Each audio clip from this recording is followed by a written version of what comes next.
You are listening to the Embrace the Mud podcast, where we discuss all things related to healthy, joyful, and life giving relationships. Why focus on relationships? Because the quality of our intimate partnerships and close connections influences our health, happiness, and longevity more than anything else in our lives. Relationships matter a lot, so together, let's jump into the mud, aka our messy relationships, pull some weeds, plant some seeds, and create an enriching environment where strong relationships can take root. I am your grateful host, Dara Posner. I am a relational disaster working toward relational mastery.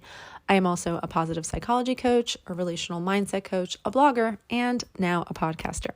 Thank you for tuning into this episode of the Embrace the Mud podcast, where we discuss all things related to healthy, joyful, life-giving relationships.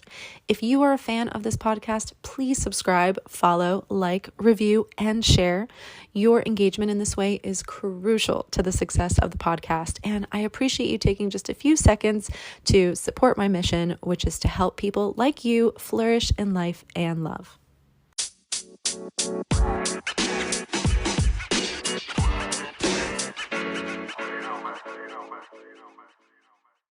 Today on the Embrace the Mud podcast, we are wrapping up our series, Essential Relationship Skills, where we've been talking about the skills we need to develop in order to maximize emotional safety, connection, and fulfillment in our relationships. Today, we're talking about the skill of co-regulation. Co-regulation is the ability to help your partner come out of a triggered state when they are activated and caught in emotional dysregulation. Why is co-regulation a valuable relational skill, and what does it actually look like? This is our topic for today, so let's dive in.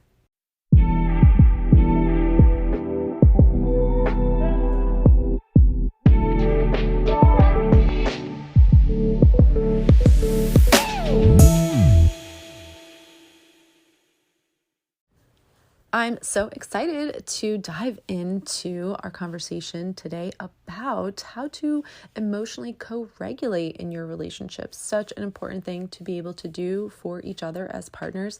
But before I dive into that, I want to make a quick announcement and let you guys know that I have officially created my very first workbook called No More Unmet Needs. It's a 4-step guide for clarifying, communicating, and fulfilling your deepest needs and desires in your relationship. You can go to my website, mudcoaching.com/shop, and you'll find it there for $12. So this workbook is for you if you have had any confusion or doubt about what your actual needs are versus your desires, really having clarity about the differences.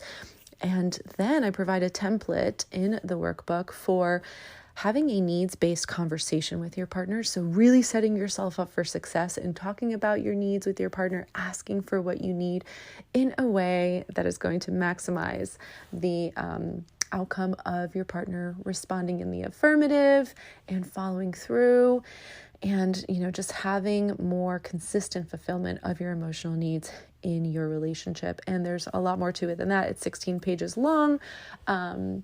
And so if this sounds like it could be helpful to you, then head on over to mudcoaching.com and get your copy today. It is digital, fillable, also printable, so you have your options there. Okay, so moving along and into our discussion about co-regulation today. I'm really excited to talk about this. This is, something that it can be a huge time saver in your relationship. When we get into conflict in our relationships and there are triggers and there's emotional dysregulation, the truth of the matter is, once we are triggered and once we go into emotional dysregulation, regulating ourselves, which, by the way, I want to really make clear, it's our responsibility to regulate our own emotional states. When I get triggered and I am dysregulated, it's my job to regulate myself and to learn how to do that. However, it typically takes a really long time to regulate oneself.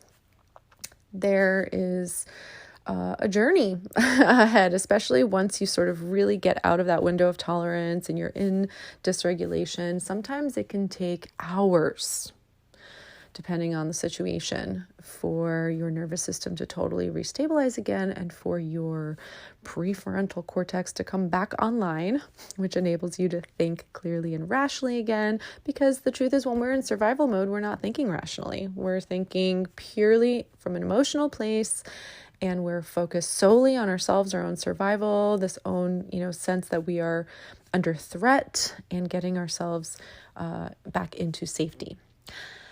And so why co-regulation is a really, really great relational skill is because it's in the best interest of the partner who's not dysregulated to help their partner become regulated again, because that's when their partner can think relationally again.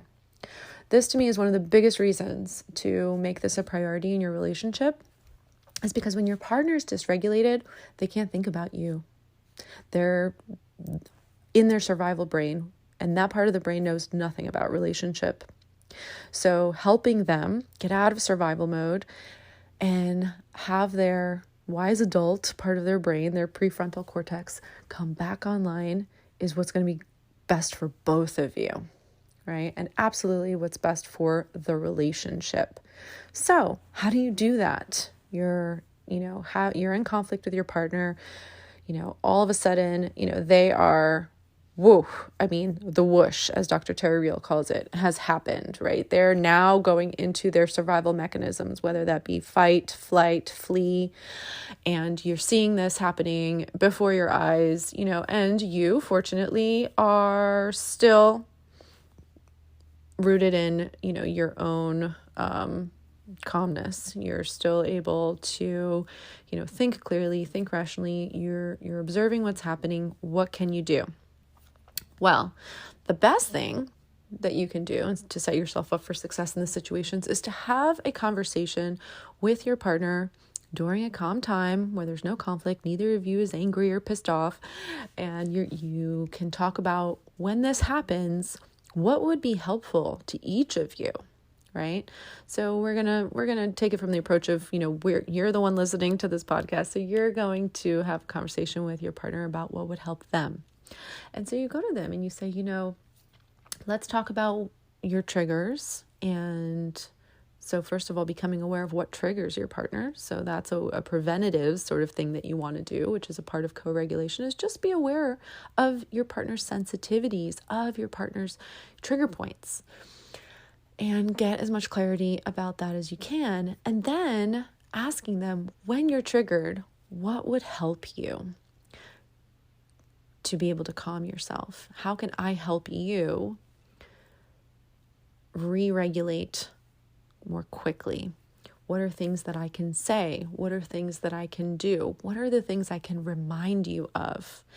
And, when we're triggered and we do go into that survival state, one of the things we want to remember is that we love each other, right? We want to remember love. Remembering love is like the magic bullet, because we're not thinking about that, right? We're forgetting our feelings about this other person because our brain is telling us this person is your enemy right now. It's their threat. So as the partner who is helping your dysregulated partner, what you want to help them do is remember love. So oftentimes some statements like, I'm on your team, I'm sorry, right? If you can clearly see that you said something that you know is something that they're really sensitive about, or that is a trigger for them, you can immediately own it, apologize, validate their feelings. Validation is a very, very powerful tool in moments like that, of helping your partner feel seen and understood, acknowledging that they're in distress. I can see how much you're hurting right now. How can I help you? I want to help you make this better. So validating, acknowledging, reminding them of the love that you have for them, the care you have for them in the relationship, and reminding them that you're on the same team. Hey, I'm on your side, right? And then just getting some feedback from them about what they know would really help them in that moment. So that was, just those were some generic ideas of things you can say. if you don't or haven't had this conversation.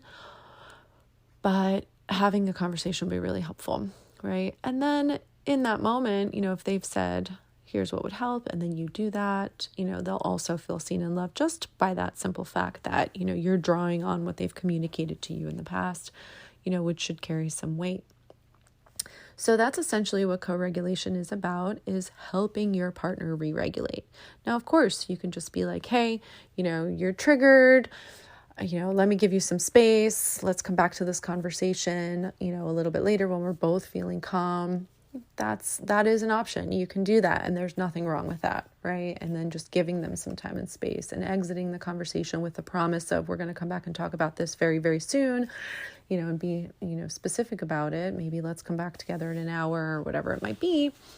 But if you're in a state where it's possible for you to help them with their emotions, then you want to do that, because it will happen faster and then you can reconnect sooner. And the goal is always in a relationship to repair and restore connection as quickly as possible. That's what creates the maximum amount of safety in a relationship, is when we're diligent about restoring connection quickly. Being a good co-regulator will help you do that. So I hope that helps. I have definitely noticed in my own relationship how when I can see that my partner is starting to get triggered and I can notice it before he does, I can, really, really help, even just not just helping him when things have escalated for him emotionally, but I can notice it quickly now and help him not go into dysregulation. So the more you practice it, the more you can kind of see what happens for your partner, and you can notice it sometimes before they can. Of course, again, we want to know our own triggers, be able to recognize when we are getting triggered, and have mechanisms in place for ourselves to stay regulated or to re-regulate once we have become triggered.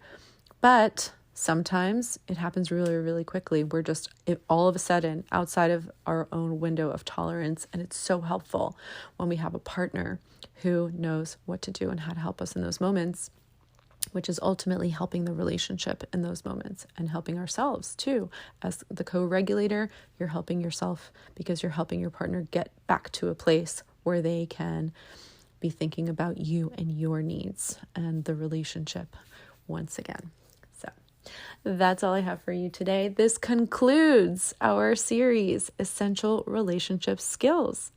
I will be back very, very soon with another topic to help you create more joy and just health in your relationship, right? Because we're looking for life-giving connection. And so that's what I'm always, creating these topics for, is to help you produce that between you and the one that you love. In the meantime, please remember, you are wired for love and connection. You are capable of love and connection. You are worthy of love and connection.